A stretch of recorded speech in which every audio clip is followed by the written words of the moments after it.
Welcome. We're the Macomb County Genealogy Group. You can find MCGG at our blog website, on Facebook, Pinterest, Twitter, and at our YouTube channel. You can contact us at either of the listed emails on this slide.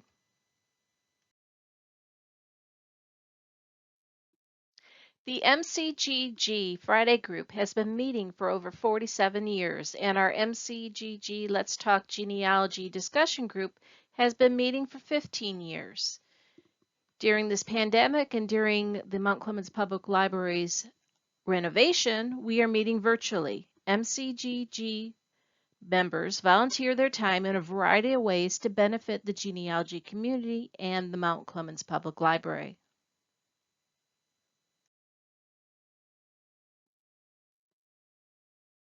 This is the MCGG Friday and MCGG Let's Talk Genealogy combined virtual meeting, December 9th, 2020.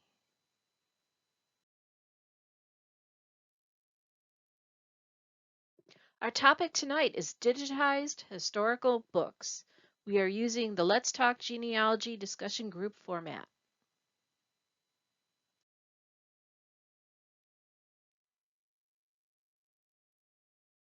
If this is your first time attending a MCGG meeting, welcome. Attend a meeting and you are a member. MCGG has no dues. If you would like to be added to our mailing list, please send an email to the email shown on the screen. We try to keep our emails down to a reasonable number each month, mostly meeting reminders.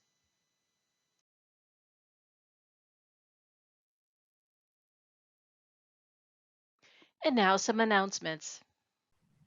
Our first announcement tonight is that the MCGG meeting schedule for winter spring 2021 was released on Monday, December 8th. The PDF of the schedule was sent in this meeting's reminder email or can be found on the meeting pages of our website. Our big announcement tonight is that the MCGG board of Directors is excited to announce that Thomas McKenty of High Definition Genealogy,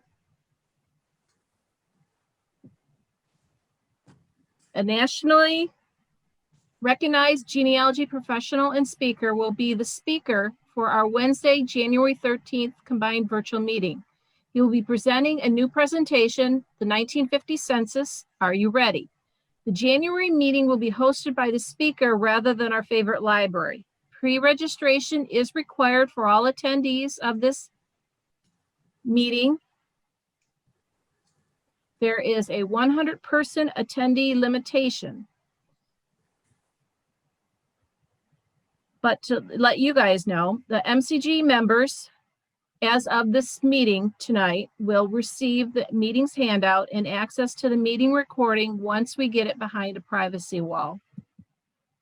We have a few things to work out with that, but we will find a solution. So if you do not get into the meeting, don't fret. We will get members of, as of this meeting, a way to view the recording. Okay, so we took care of the question about the library. So they're still curbside only and maybe looking at the earliest the end of January. So let's get started with tonight's topic, digitized historical books. All right, so this is the article I was talking about with Annette. Everyone still see my screen?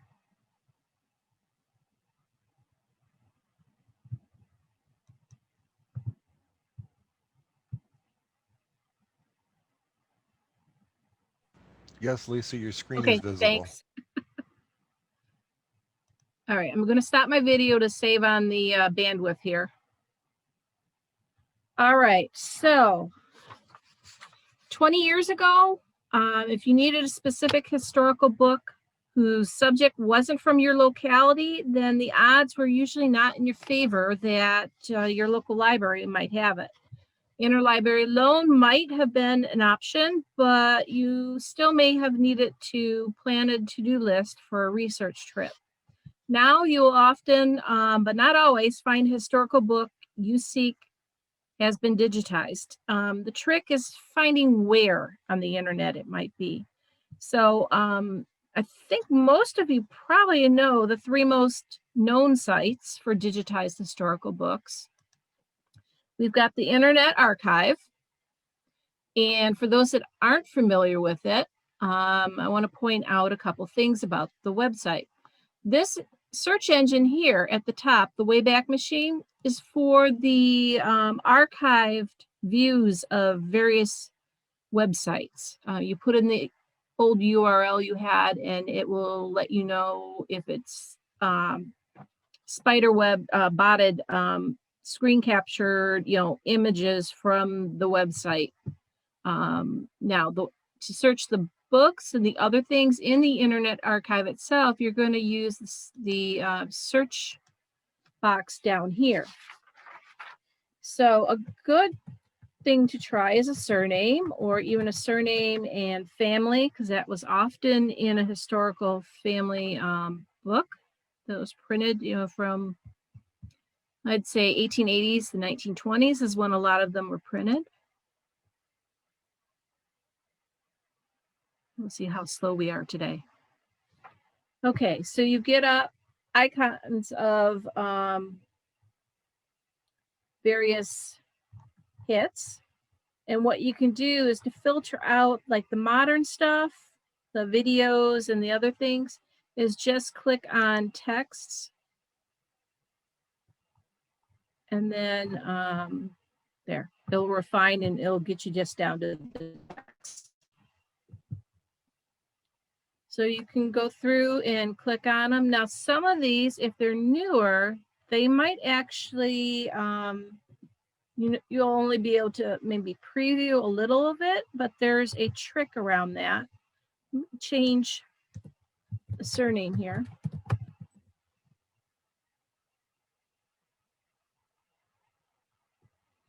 Okay, so if we click here, you'll get a preview of the book. But you also get, as you scroll down, information about that book and where it was scanned from. You notice on some of these, this one was publication date is 1983, and technically that is within copyright. And you can see you need to check out this book. If you create a free user account on Internet Archive, you can check out books that you would normally be locked. So here I can actually borrow the book for an hour, but if I need to access the EPUB or the PDF file, I need to do a 14-day loan. So I can borrow it for an hour. And now I can view this book that would normally I would have to go to a library or purchase if it was still available to read it and see if it has what I'm looking for. Need to go back, click on the logo, and you're back to the search engine. So if I go here to do that again, now I can change this to search text contents and other things. And I'm going to concentrate just on the text again, and it'll update.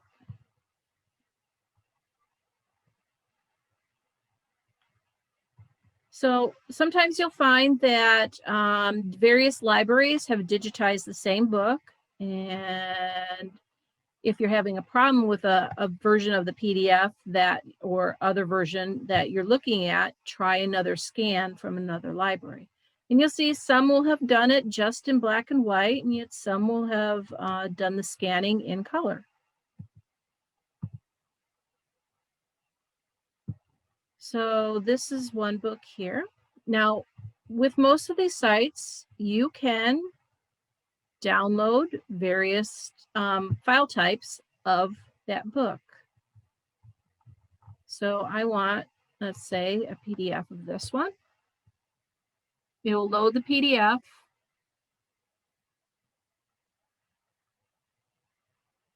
You just watch the blue bar go.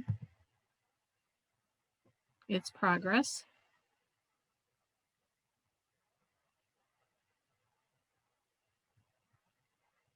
kind of like the color ones because it's almost like you're holding it.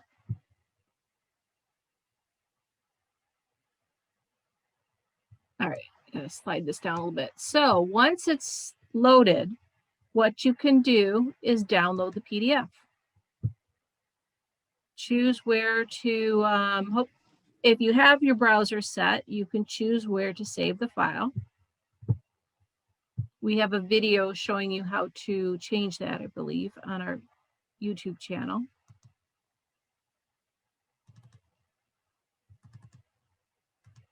And then you can save it. Now, once you have a book downloaded, well, actually, you could do it from online also. This is, opened the wrong one. This is a third volume of a 3-volume set, but in all reality, I'm only interested in the sections where my family appears. So, good genealogist, I want the cover, first page here. And then I want,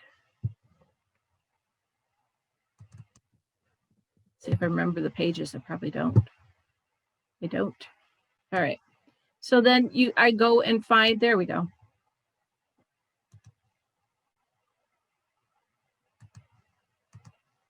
Find the pages I want. So this would be 170.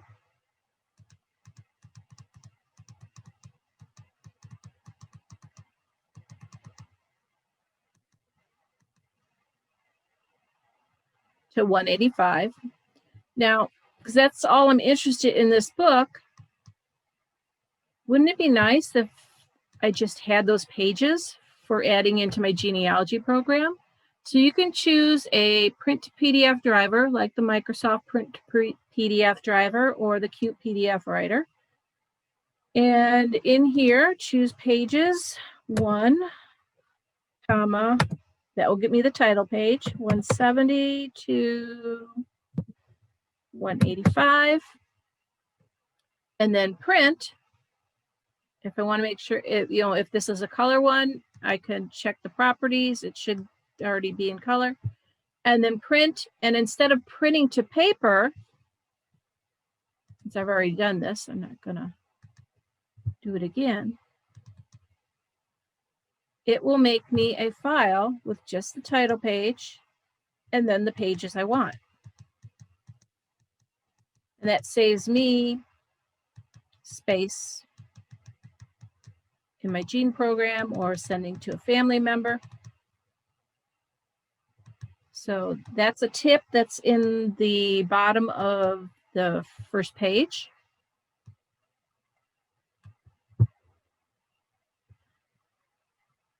That is Internet Archive, how it looks. If you want a Kindle version of a file, a lot of them have that. Black and white PDF, an EPUB. There's a variety, usually a variety of formats available. Oops.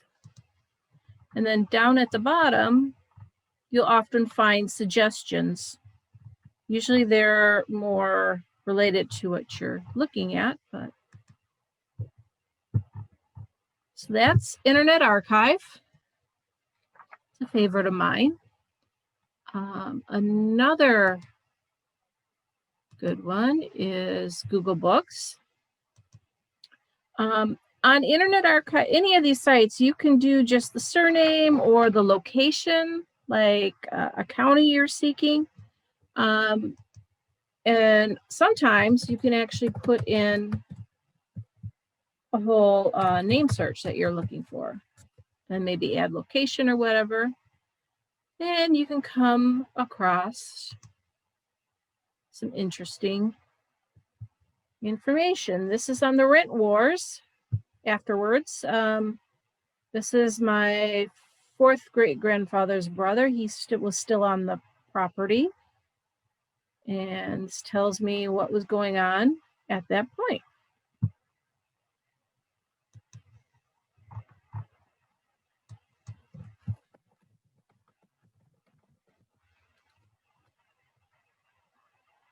Okay, so here is one of those books again. Now, Google Books changed their format a little while ago, so things are a little bit different. I really just noticed that.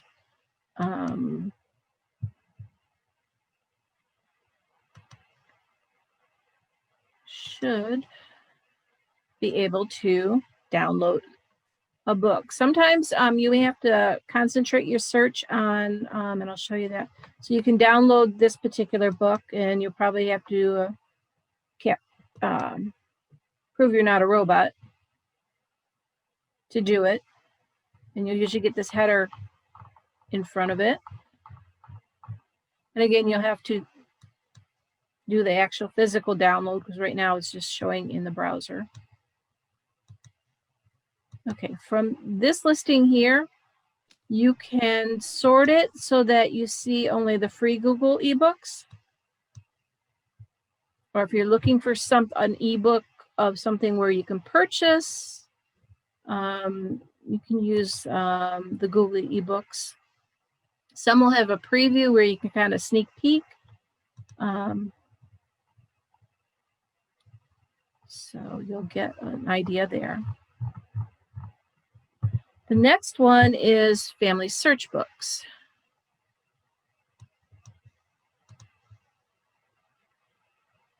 Oops, let's go here.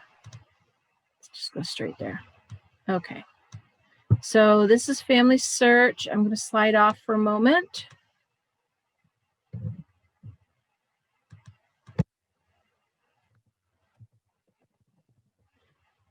Okay, to search family search books, you generally have to be in view of them. You generally have to be logged in, so that's what I just did. So let's do a search for a location. So you can put in a location, a person, a surname, a family.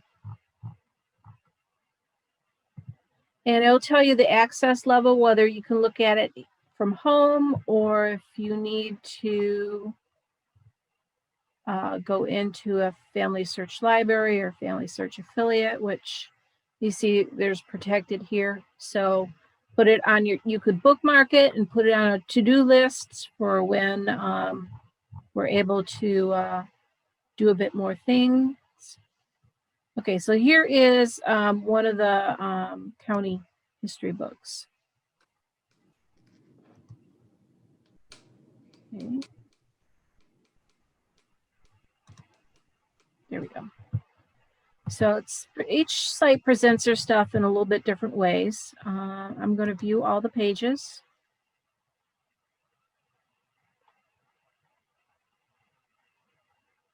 So you get some information there.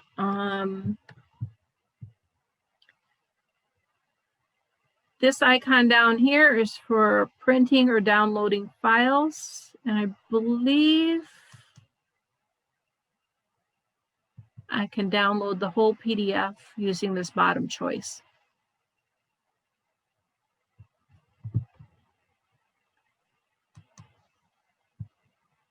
So there's that one. They all run pretty similar. Okay, I'm a little slow here for a moment. Hang on.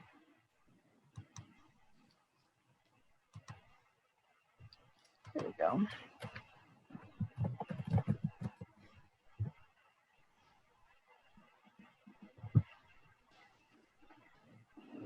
You can refine your search over here if you got a subject. And then if you only want them to show you the public stuff that you can see, you can make those choices there. You can see it in a list format like that, or as tiles. You can change the number per results per page. You can print it if you want to look at it for later.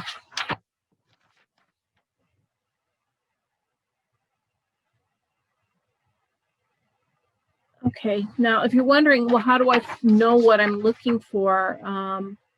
What one tip I have on the sheet is you can go to Worldcat.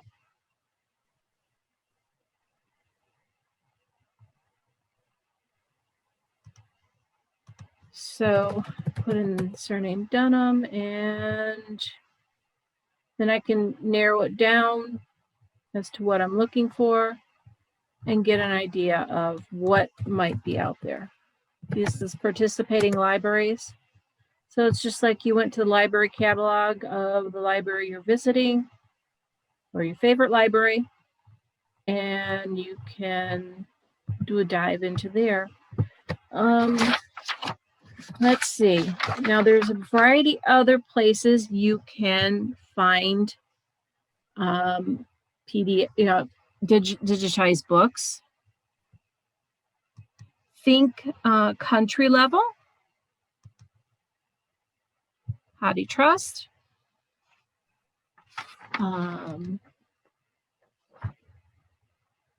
Now, again, this one will have some results where you can see everything and some results where you're only going to get a partial view. There's the Library of Congress, a variety of places on the Library of Congress where you can find digitized books. It's another part of it.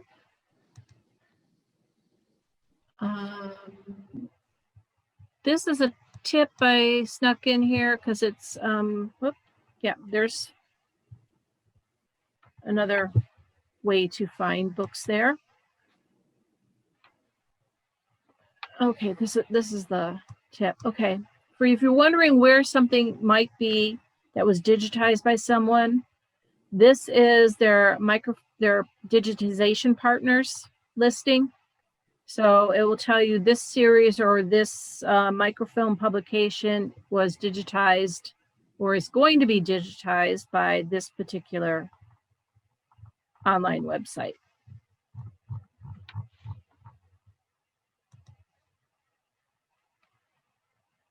Okay, there's also Digital Public Library of America.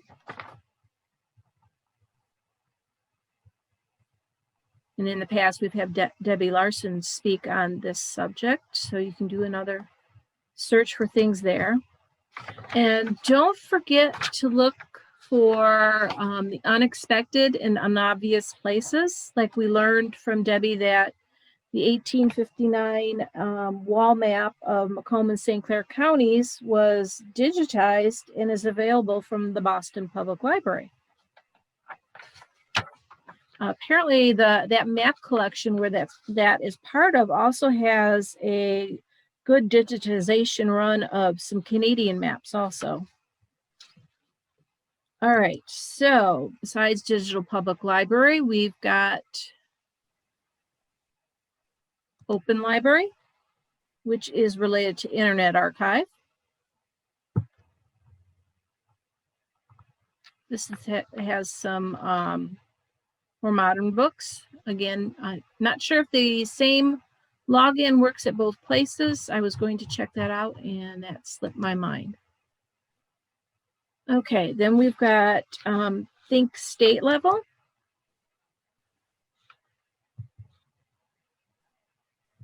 Nope, that one's city level. Sorry about that. So the New York State Library, the New York State Archives.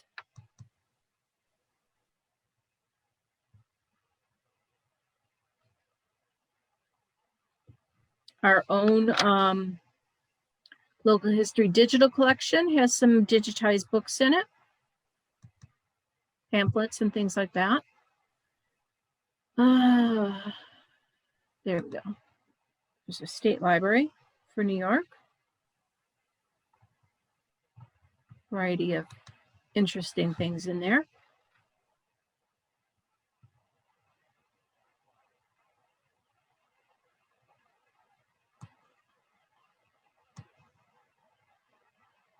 Government documents, other collections. And then, like I said, Think Local, New York Public Library.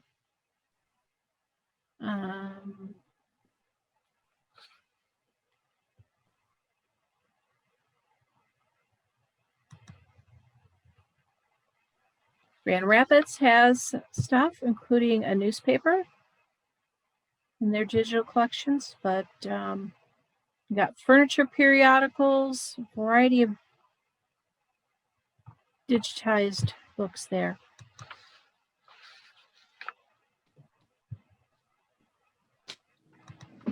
And then think of the cities of your ancestors, locations. This is Poughkeepsie Public Library.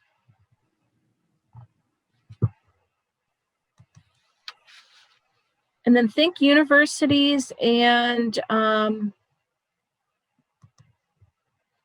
colleges and things like that. They usually have large libraries and a large collection, and a lot of them have been digitizing what they have in their collections. This is Yale, Cornell,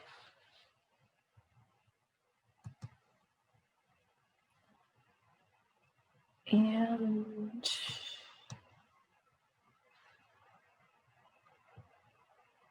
oops, same thing.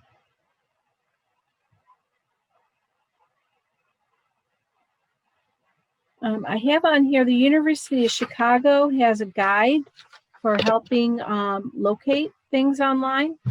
That's useful. Then think also international for those of us that have international ancestors. Canadiana Online is where the published digitized information is. The periodicals, the annuals, newspapers, and the monographs. And so that's what's on the Canadiana site. It's a variety of stuff from a variety of libraries and archives throughout Canada. It has a sister site, which is Heritage. And this is where you're going to find mostly the digitized microfilm. I may have some books, printed books and things that were on microfilm and were digitized from that. And this site you usually use in coordination with the Library and Archives of Canada and their ancestor search. Because this has databases, but the images to the databases are on the Heritage site. Not too many are set up like that, but this one is. And then you can, again, think international. There's the World Digital Library. Yep, okay, there we go. That one's still working. The bottom link, the European Library, between the time I did this handout and after I sent it, it had its certificate lapse. So it's not up, wasn't up yesterday when I double checked on it. But World Digital Library it's from a variety of libraries throughout Europe. There is, oops, European. This one has especially French and German, and yeah, you're going to need to search usually in the language of what you're seeking. And then there's one for France.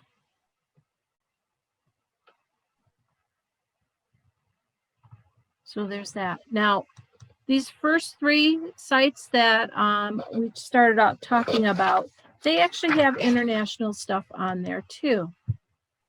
So over at Google Books,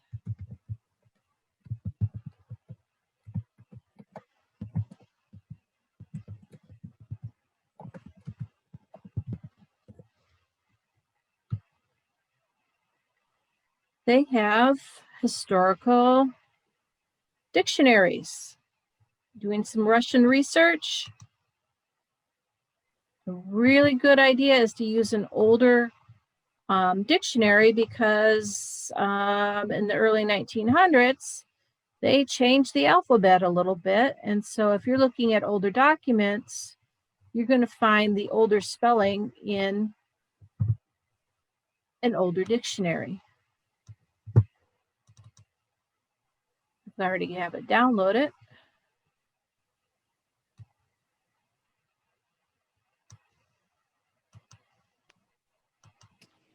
So you can enlarge it as you need it. Hopefully find what, this will have the characters that no longer exist that help you pronounce the words. So they've got stuff for German, variety of languages. That is my overview of digitized historical books. So let's open it up for discussion. I'm going to stop sharing for a moment so that I can see you all. You want to enter anything in the chat, or if you got a question you want to talk, just unmute yourself. Hopefully we'll go one by one. I'm working with books that give bad information. Okay. They're hardly even roadmaps as where to look. It goes back to, if you want to do the right research, you got to go for land records or court records. Some of these family books were guessing, as far as I could tell.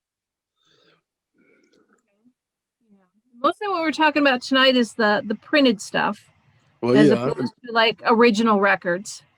Yeah. But what are other people finding out as far as reliability about family histories? it's a crapshoot. That Dunham book that I showed you, that one, all the ancestral information on it, about the person, the Deacon John Dunham, all the ancestral stuff from England beforehand was completely wrong and made up. Yes, he was enlightened with the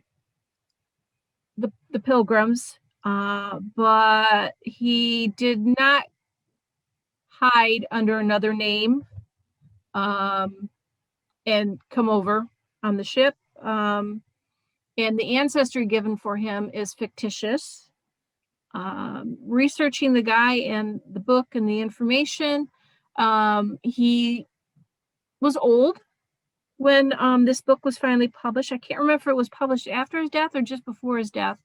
And he used a researcher over in England, and I guess rather than say he couldn't find what he was looking for, he gave him the ancestry that most people were looking for. So it's made up, and it's weaved into the existing Plymouth Colony Mayflower research. So we have to figure that part out and then know and go from there. And there's a lot of other errors in the books, but you're going to find some books that are really good considering the time period that they were written. You'll find some with errors here and there and everywhere. So, okay, Mary Lou, I'm looking at the questions. Mary Lou, the link to the handout in the email was at the bottom of the email. Okay. I looked through it, and it was a big email, and there were a lot of things in it, and I didn't see the handout. Yeah, it was way at the bottom. So the handout's there, and also the schedule for the coming year. Okay. But I can remember to send that to you. I had one other question. When you go into Family Sure. Search, where did you find the thing to check for books? Because you go into the first page, it doesn't have that. Yep. Hang on. Let me share my screen again. All right. So we're going to go to Family Search. This is the main screen. Mm-hmm. Then you go under Search, Books. Okay. And there you are. Thank you. Yep. Go ahead, Diane. Unmute yourself. Okay. Well, okay. Hang on. You muted yourself. Click it again. Sorry, I wasn't. Go ahead. All right, now you're good. I hope my husband gets that. We were looking at those Washburn books by Brent and Washburn in 2 volumes. I bought them. I met the guy. My whole lineage was wrong. He based it on censuses that he found. Okay. And when he got back to about 1820, there was an M. Washburn in New York, and I followed that line for about 5 years. No, it's totally wrong. So nice enough guy. He had all his right, and all beyond that point, the historical stuff was all correct. Okay. But not my line. Yeah, my line in that one book is a bit mixed up with some other cousins. So it all depends on what the person found back then. You got to consider they Right. didn't even have, when a lot of these books were done, they didn't have microfilm. Yep. They were doing it by He was writing letters and mail all over the and country. actually going there. Yeah, most of it was. There were a probably lot of done people that were sending him their genealogy, and he would have, that it would came from so and so. But the stuff he based on censuses was not correct in my instance. And there was another Washburn researcher that was madder than hell. She was out to prove everything that was wrong in that book, and there was way too much of it. I mean, you can imagine 2,000-page volumes. I've got one that had which line? So partially helpful would be my.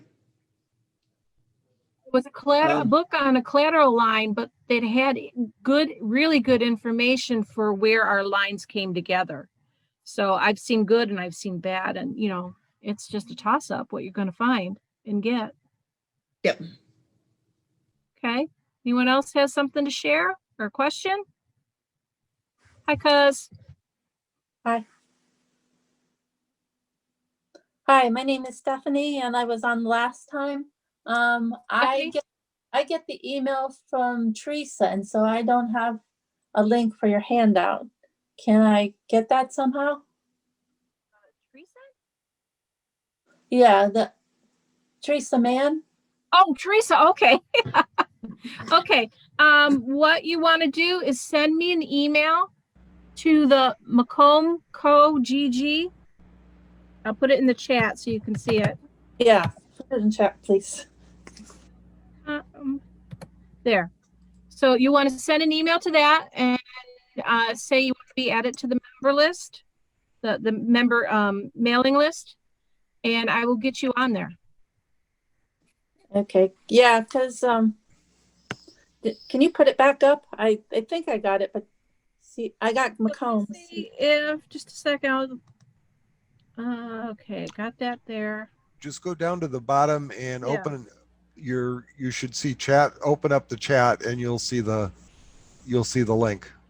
I don't have a chat. Take your mouse down to the bottom of your screen. Chat should pop up. Or Lisa's going to put it on the screen. Yeah. Whoops. Hang on. And We're Stephanie, gonna go real quick here. I can email Lisa your email and give you their email too. I'll make sure we'll double team it. There we go. It's on the screen now. Okay, thank you. Yep.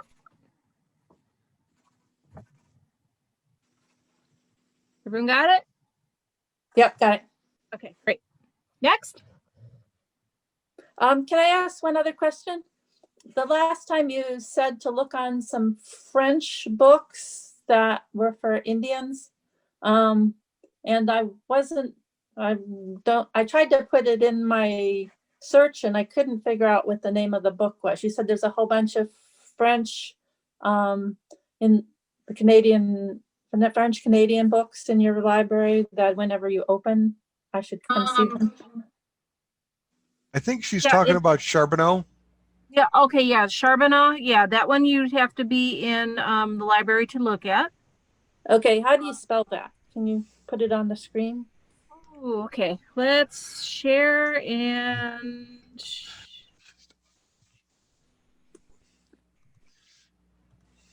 go to, oops, escape out of there.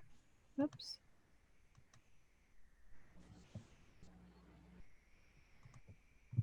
And let's go to our favorite library.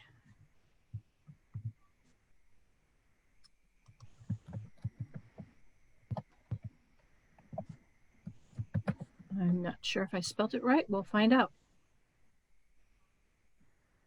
La Famille de Charbonneau. 50 copies. There is an index. For 50 most of it. volumes, not copies. Yeah, well, that's what I meant. 50 volumes. So it's CHARBONNEAU. Thank you. Yep.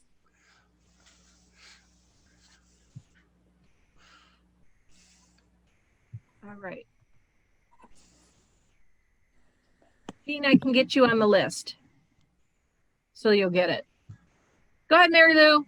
Turn your volume. Go ahead. I have another question. I belong to a group that's on one of my surnames. Group name is Markwick. And the man who's the manager of it has been sending sections of a very good book that was done 170 pages long by a man who's now deceased.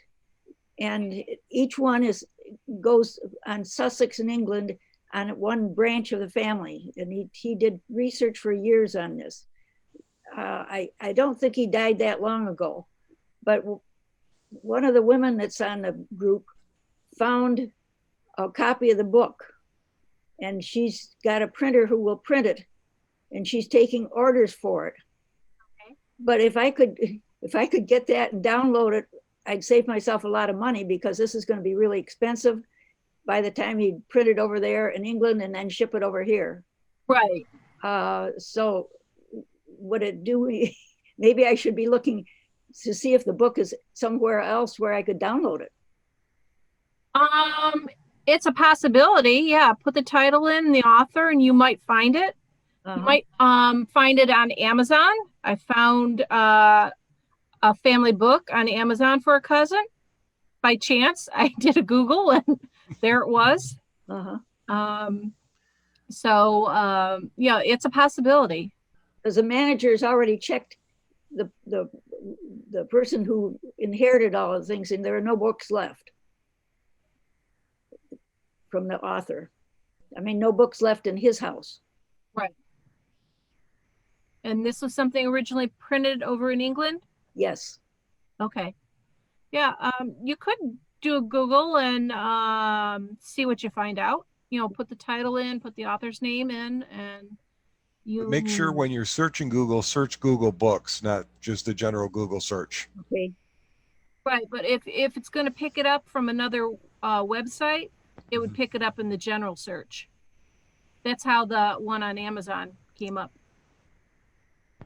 that I found. Thank you. Yeah. Anyone else got a? Can I Go ahead. ask Mary Lou? Mary Lou, did you say Mark Wood? And are you related to the Mark Woods in Roseville? No, it's Mark one? Wick. Mark Wick. Very good. Just checking. Okay. We can all be helpful. Luann's not here tonight, so we're not going to get the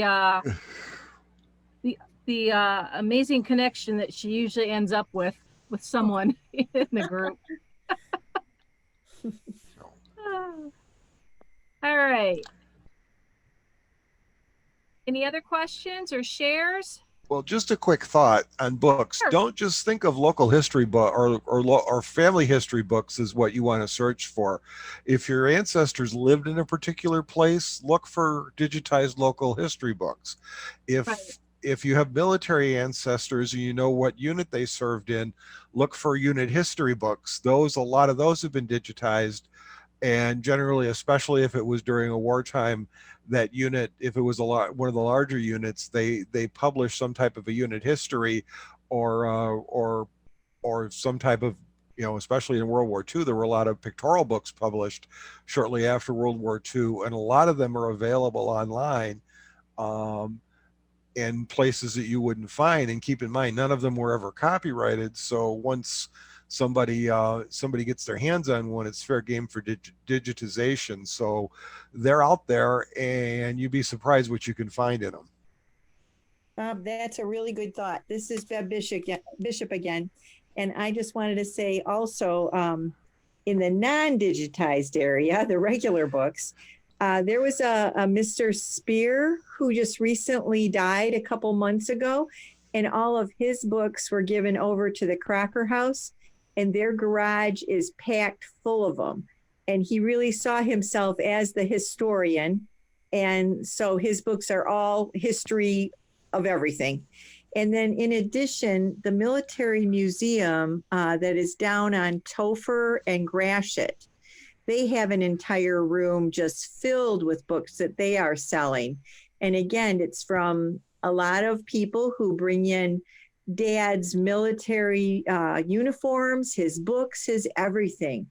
And so these are not last week's publication. They are very old books, but you can really find some real interesting things to find out how your people lived back in the day. So those two are open right now. On Saturdays, the Military Museum allows you to come in with a mask and browse the books. And it's from 10 to 5, I think. And then the Crocker House is by appointment to look over the books. They've had several sales of them, but they've got a lot left. So, so those are still around and they're very specific. So I just wanted to share that. Beth? Anyone else have a question? Share? Mary Lou, you mentioned last time something about Walpole Island. I know there's an Indian tribe that was on Walpole Island. Do you have a Native American or First Nation person? No, he wasn't. He was probably one of the white squatters, but he was there before it became an Indian reservation in the early 1830s. And he was there. My great-great-grandmother, great-great-great-grandmother was born in 1826 on Walpole Island, supposed to be. Okay, thank you very much. I have a quick question. Sure, go ahead, Jean. Will you be doing any of these Wednesday night talks for people about searching for property? I do have a land records presentation that I was working on, covering both the United States and Canada. It's not on the schedule this time, but hopefully soon. But email me and I can give you some tips. Okay. Yeah, that's one thing I could use, right? Thanks. Yeah. No problem.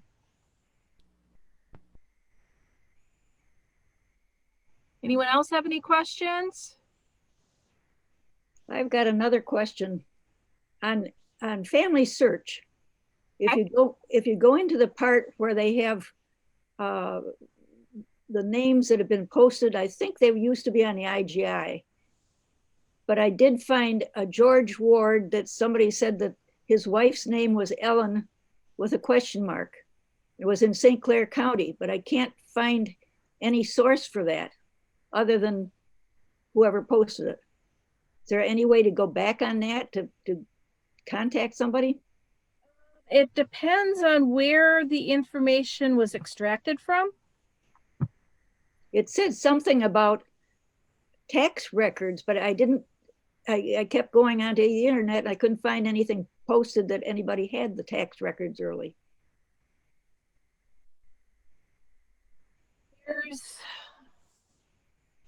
I know the Archives of Michigan has some of the tax records. And we're looking at St. Clair County, right? Yeah, maybe it might have said voter. I don't know. I can't remember now. But I got it when I went into genealogies. Okay. Yeah, I just clicked there.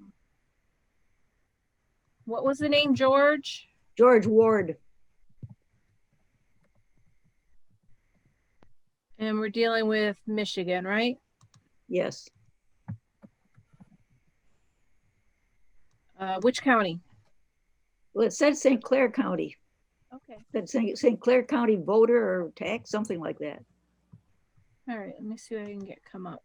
But it said a wife Ellen with a question mark.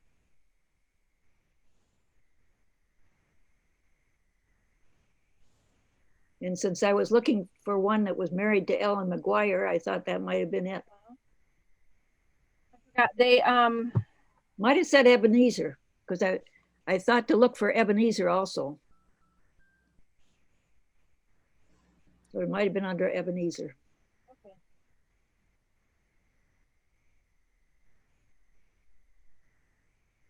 Okay, I think I see what you're looking at. All right, let me go back here and share my screen again.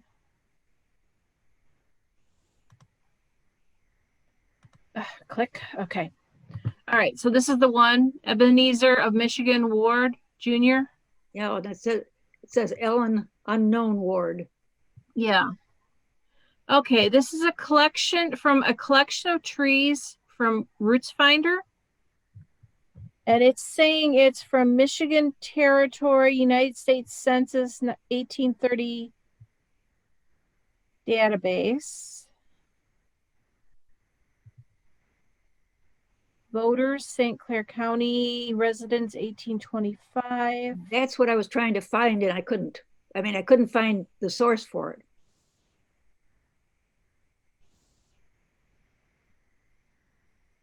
Anyone recall what Roots Finder was?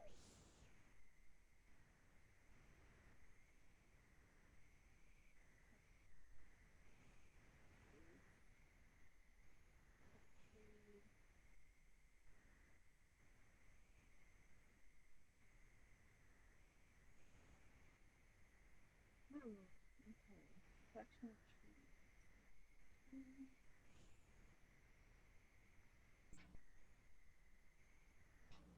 If I click on this particular, it takes me to the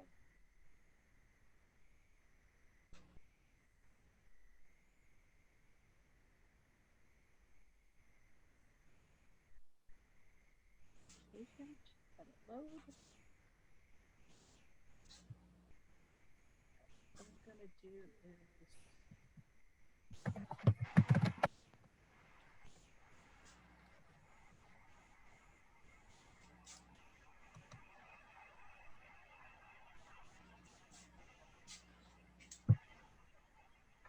okay, this may be what the Roots Finder is being referred to.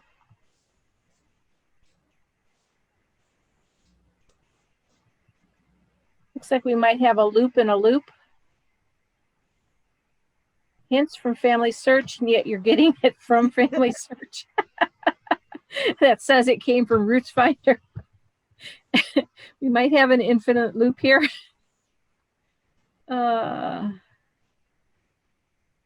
So it looks like a paste site that's with Find My Past.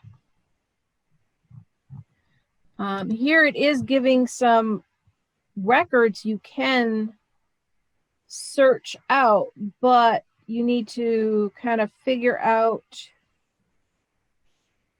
what part is what source. I've already checked the others. I know the 1830 census was down in Monroe County, and it was a George.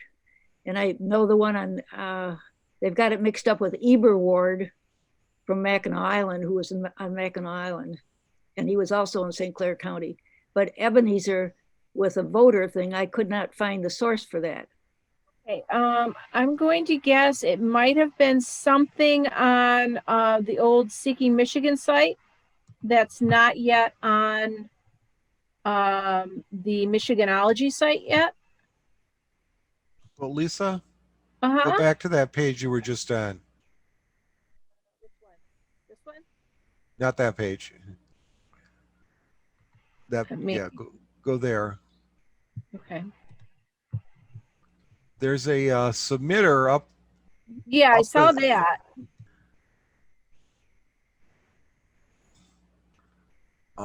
There's an email here you could probably email, Mary Lou. Where is the email? Okay, in the partner trees, Roots Finder, Yeah. it says submitted by Tony with an I. I clicked on it, and there's an email given. Okay. You can maybe contact this Tony to see what they might know. Okay. I'm not sure how much that particular person submitted. I'm going to look in the catalog for a moment. Okay, so we're looking at Michigan.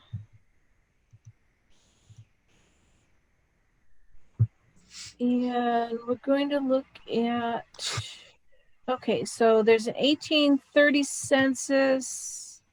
Have you seen that one? Yes. No, that one should be on. There's an 1827 oh, that's just doing the index.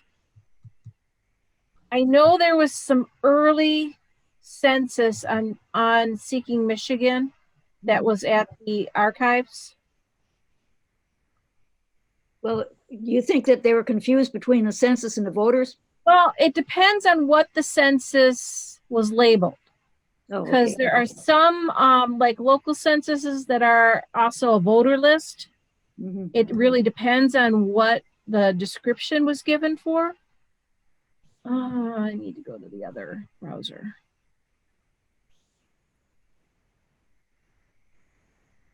All right, let me stop sharing for a minute and get this up here. And then go back to sharing.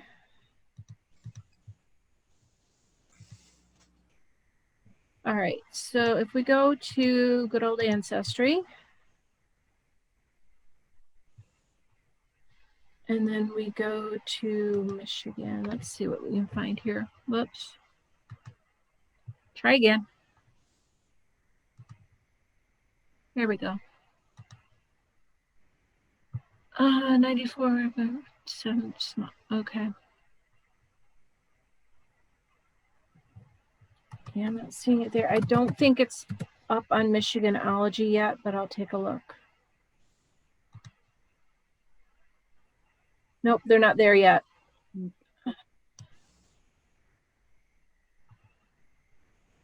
Still just have death records.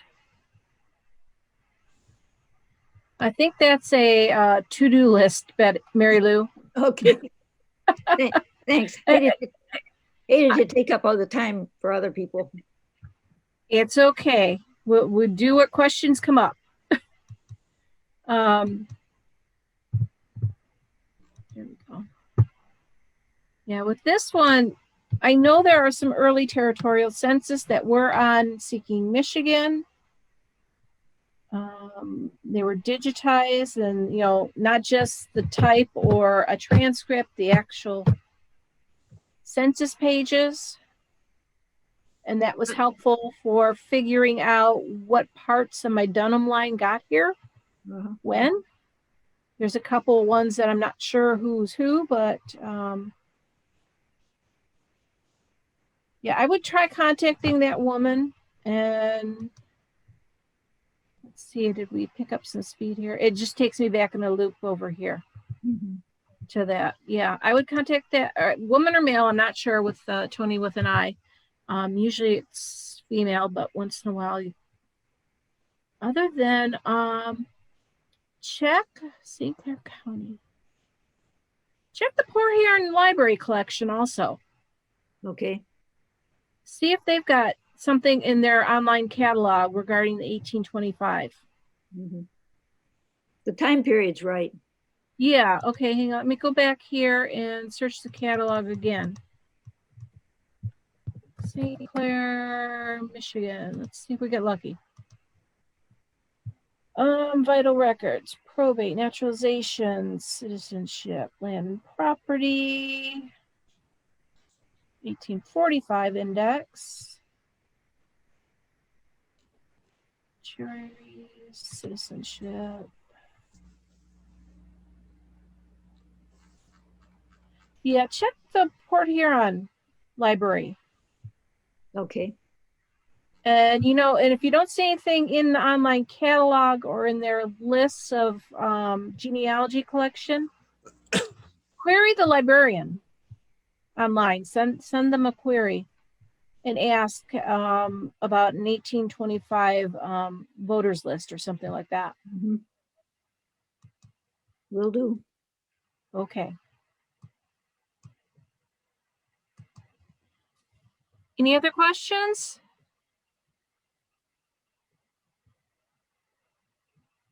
Any shares?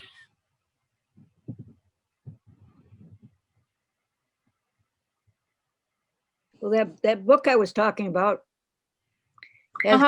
has 20 pages devoted to my ancestors' family in Sussex. Goes back to the 1300s. Wow, I'm jealous. And this man was very good. And it turned out that I had corresponded with him, must have been back in the 1960s. I have no recollection of, I found the letter. But I can't find the information he sent me. Yeah, give that Google a workout and try to find it. You might get lucky. Thanks for your help. Yeah, glad to help. I have a list of voter things that I got at a genealogy meeting. I could read them off. For Michigan? No, I don't think it's any one place. It's okay. Just, where you can find out how your ancestors voted. Okay. The ancestorhunt.com /voter-lists.html, cindyslist.com /voters/US. There's a blog, genealogybank.com /genealogy-101-voting-records.html. Okay. There's an MCDL genealogy spot.blogs.com /2019 /voters-records.html. familyhistorydaily.com /genealogy-help-and-how-2/voting-registers-for-genealogy/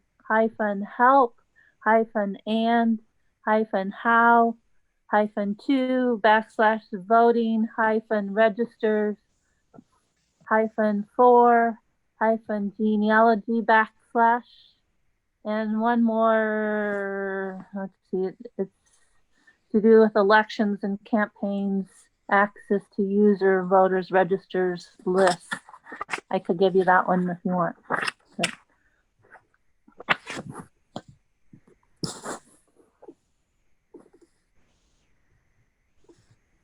So that's what I have on this paper. Okay. Thank you. Okay. And I just did what I usually suggest is Google it, and I did not come up with a hit, but try the library there. And did you ever look for land records for them, Mary Lou?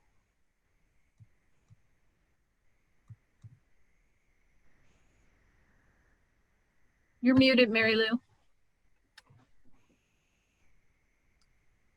I look for Sanilac County. I've been through the St. Clair County ones. Okay. But I think he may have moved to Detroit. And I haven't found anything in Detroit. I was just looking at the land records there the other day. And I think there's one I need to look up, but I really don't think it's him. Okay. And I know no other children of his except for my great-great-great-grandmother. And unfortunately, the Detroit church records, when she got married, do not list any Ward family. You always got to be difficult. Well, there's always one. Yeah, at least one. Sometimes more. Hey, Lisa. Sure. Horton here. Yep. I'm going to go back to ancestry.com and just state that an awful lot of the people that I'm meeting have either 10 or 20,000 names in their ancestry account. And I don't know why they do that when I'm only interested in really close relatives, ancestors, direct ancestors. But because maybe they're 10,000 families or whatever, not a lot of them seem to be doing research. Would you agree that an awful lot of people are depending upon the computer to bring them information rather than finding something that's wrong, like we've heard a couple of different times, the books are wrong or other things are wrong, and instead of that, of ourselves trying to do the research, digitization seems to me to bring things that we would never have been able to get to ourselves because of being too far away from them. Just a general comment. Do you have any thoughts? Yeah, I think the newbies in particular tend to just bring everything in assuming it's right, or but you've got some that have done it for quite a while that do that, but then you've got other then you've got others that do the research, and having things digitized, I think, will hopefully bring people into the research more,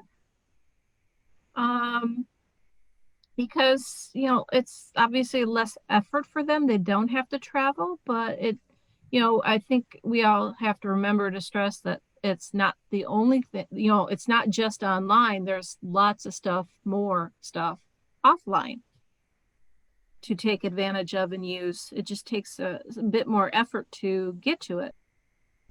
That's very true. And there is a big backlog both on getting things indexed so you can find them once they're digitized. So there's you've got that other level of, well, it's not coming up when I search, and they tend to not realize, or they forget that not everything is indexed. Very so true. You have to manually do some effort. Yeah. So just at Family Search alone, just on the things that they have digitized, there's about a 20-year backlog to index what's already been digitized. Plus, before COVID hit, they were adding new digital records every day. Of course, a lot of the digitization efforts have been put on hold due to COVID because, one, they can't get into places. I know that there was almost full-time Family Search staff up at the Michigan Archives that can't get into the building right now because of the COVID restrictions. So a lot of things that need to be digitized up at the archives, and Family Search was doing it in a cooperative process with the state of Michigan, isn't happening because of COVID. And I'm sure that's the case in a lot of other archives that are out there.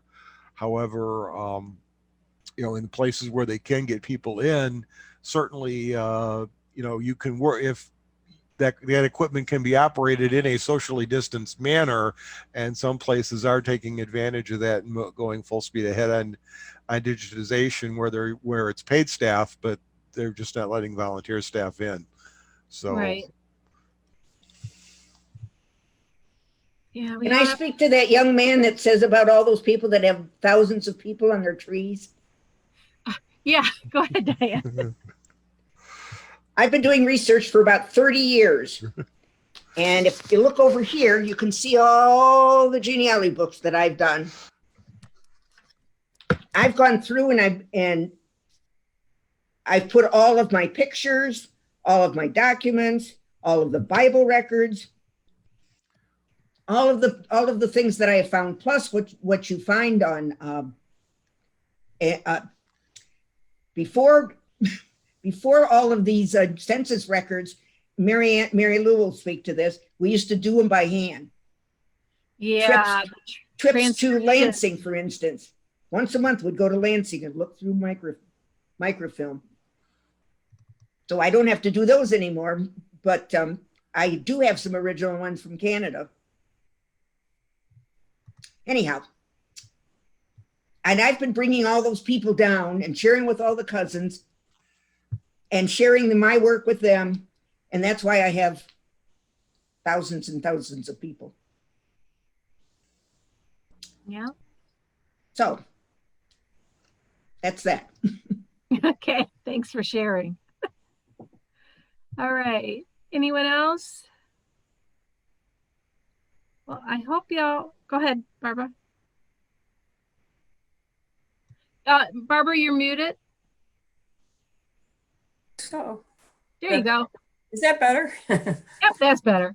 I just want to say I'm going to have to leave because I keep getting text messages from my DAR regent. I got to get back to her on something. But I wanted to say I really enjoyed the meeting, and I like listening to everybody's stories and stuff. And also I want to say that I want to wish everyone a happy holidays, Merry Christmas, however you celebrate, and stay safe. And we'll look forward to seeing you in January. Yes. So. Well, Merry Christmas. Okay. And Happy New Year to you. And Merry Christmas. Happy Hanukkah or Happy Kwanzaa. Whatever your faith is. Whatever it is, right? Yeah. Whatever it is. Guys. And like I said, Happy holidays. I hate to leave, but I do have to get back to her before. All right. I'm glad you could join us. We have a meeting on Saturday, and so this is something that's got to be taken care of. Okay. But thank you. And all right. Like I say, I enjoyed it. Okay, good. Great. Good night. See you in January. Okay, bye-bye.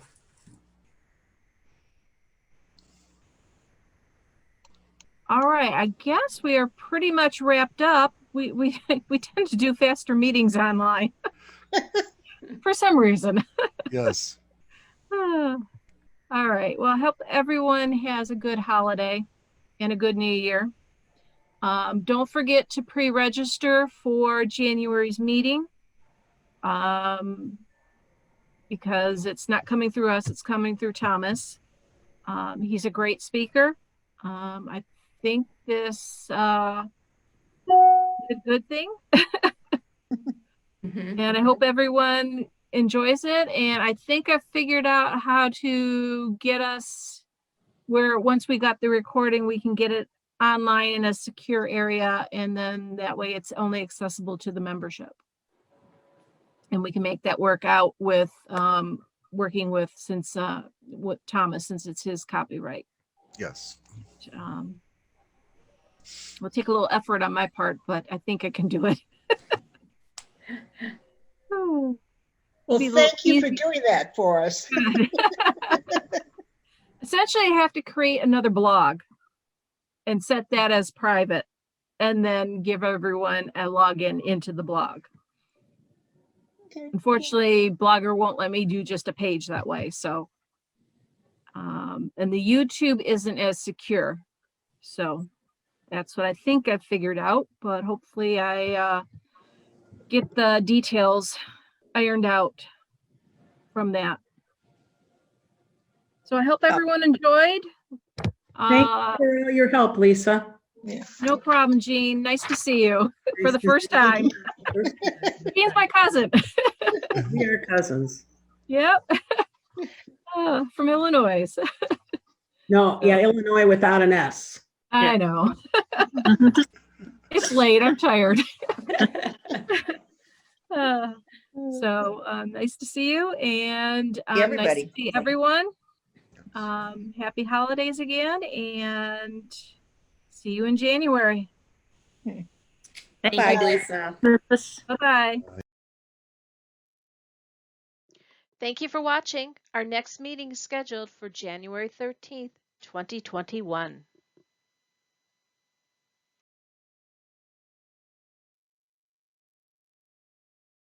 For our January meeting, we have a special guest. Thomas McKenty will present the 1950 census. Are you ready? This meeting will require pre-registration for all attendees. It will be hosted by the speaker.